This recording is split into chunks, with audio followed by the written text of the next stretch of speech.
Quadri che arrivano da collezioni pubbliche e private, quadri unici che raccontano la montagna nella pittura tra l'Ottocento ed il Novecento. Sono state scelte sulla base di un desiderio, una volontà di dare un panorama, se possibile, abbastanza completo, se non completo, abbastanza articolato e complesso, della presenza e della fortuna del tema della montagna nella pittura triveneta, diciamo così, tra fine Ottocento e il primo Novecento, quando si afferma il gusto per la montagna, la passione per la montagna, e la montagna diventa l'ispiratrice di storie, di fenomeni letterari, di fenomeni anche sportivi, turistici. È stata inaugurata questa mattina a Palazzo Sarcinelli, un modo per rilanciare dopo questo periodo difficile cultura e turismo. Segna il rilancio della cultura a Conegliano e la voglia di riprendere la vita da parte della città. Sicuramente un grande territorio delle Dolomiti, patrimonio dell'UNESCO, come patrimonio dell'UNESCO sono le nostre meravigliose colline di Conegliano Valdobbiadene. Noi abbiamo la fortuna di avere dei paesaggi meravigliosi nel nostro Veneto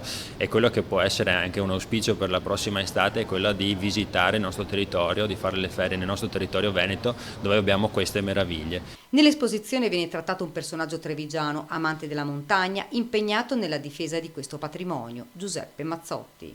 Uno dei grandi protagonisti della cultura trevigiana e del territorio della Marca nel primo Novecento, scalatore lui stesso.